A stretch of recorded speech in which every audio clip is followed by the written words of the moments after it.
इस प्रकार यह स्पष्ट है कि इस वंश के लंबे समय तक इस क्षेत्र में राज्य किया और 14वीं शताब्दी तक यह इसका प्रभुत्व बना रहा।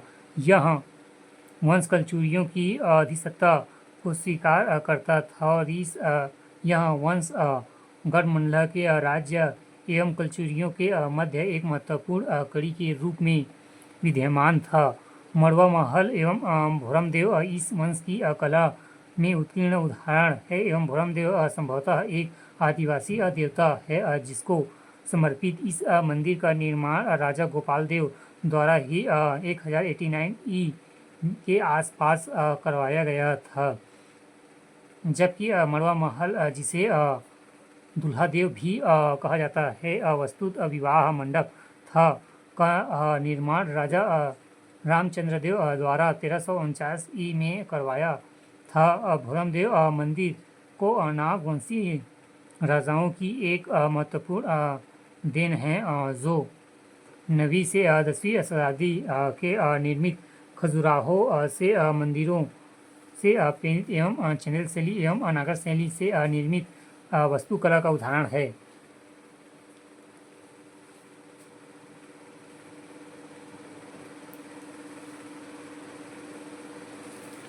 कांकेर का सोमवंश कलचुरी शासक पृथ्वीदेव द्वितीय के राजिम शिलालेख से ज्ञात होता है कि उसके सेनापति जगपाल ने कांकरण वर्तमान में कांकेर क्षेत्र विजित किया था। इसके पश्चात यहाँ राज्य करने वाले राजाओं द्वारा कलचुरी संवत का प्रयोग आरंभ कर दिया गया था। इस वंश के कुल 5 अभिलेख प्राप्त हुए हैं। इन अभिलेखों के अध्ययन से स्पष्ट होता है कि इस वंश का संस्थापक सिंहराज तथा उसकी उत्तराधिकारी वृगराज अथवा वृगराज हुआ। इसके पश्चात ओपदेव राजा बना। ओपदेव के पश्चात यह वंश 3 शाखाओं में विभाजित हो गया।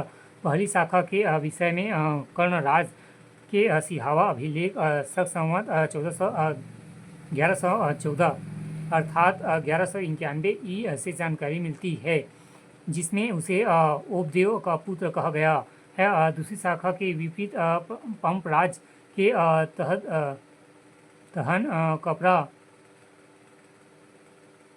तहन कपारा से प्राप्त कलचुरी संवत 1214 ई ताम्रपत्र से जानकारी मिलती है।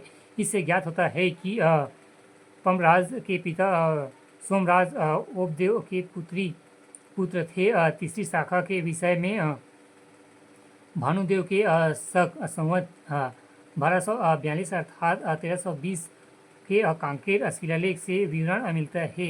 इससे ज्ञात होता है कि ओपदेव का पुत्र कृष्ण हुआ। कृष्ण के पश्चात जयद्राज हुआ एवं जयद्राज कांकेर में राज्य करता था। इसका पुत्र सोमचंद्र हुआ और सोमचंद्र के पुत्र भानुदेव के साथ में यह लेख उत्कीर्ण कराया गया एवं अनुमान किया जा सकता है कि सिंहराज लगभग 1130 ईस्वी से भानुदेव एवं 1320 ईस्वी तक कांकेर के क्षेत्र में सोमवंशी शासकों द्वारा राज्य किया गया।